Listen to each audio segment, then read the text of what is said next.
Magandang araw! Kamusta ka? Alam kong nasasabik ka ng magkaroon ng bagong kaalaman tungkol sa nakaraan, kaya tara na at pasukin ang mundo ng kasaysayan with Airy. Noong June 12, 1962, ang June 12 bilang Araw ng Kalayaan ng Pilipinas ay unang ginunta sa buong bansa at ipinagdiwang ng pinakaingrandeng paraan sa Maynila. Kapwa dumalo si Pangulong Diosdado Macapagal at ang matandang General Emilio Aguinaldo sa mga seremonya noong hapon sa Luneta.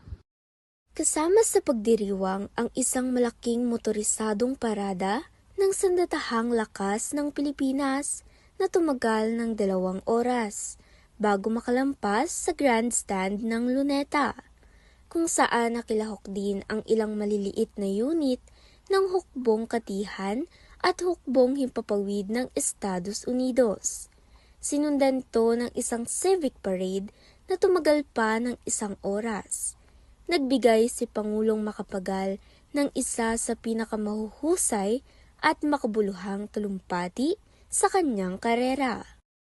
Nagtapos ang mga seremonya sa isang makapagpagdamdaming pagsasadula ng pagbasa ng Deklarasyon ng Kalayaan noong Hunyo 12, 1898. Isinagawa ito sa isang replika ng tahanan ni Aguinaldo sa Kawit, Cavite na itinayo sa harap ng grandstand ng Luneta, kung saan unang binasa ang deklarasyon 64 na taon na ang nakalipas.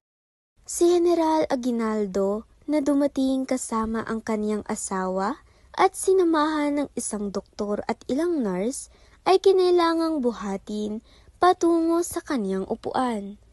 Ang kaniyang maikling pahayag sa Tagalog ay binasa para sa kanya ni Kalihim ng Edukasyon, Alejandro R. Roses, tagapangulo ng Pambansang Komite para sa Araw ng Kalayaan. Nagpasalamat siya sa Pangulo at sa sambayan ng Pilipino para sa pagkilala sa araw na ito at nagpasalamat din siya sa Amerika sa pagpapanumbalik ng kalayaan ng Pilipinas. Tinapos niya ang kanyang mensahe sa panawagan ng suporta para sa mga natitirang veterano na marami sa kanila ay lumahok sa parada at pinaglaanan pa ng espesyal na bahagi sa grandstand. A gentle reminder from Airy News na hindi lamang oras ang ginintuan, kundi pati na rin ang kasaysayan na ating dapat alamin at alalahanin. We hope you enjoyed watching this video about what happened this day in our history. Don't forget to tune in to our next videos and follow our club social media accounts.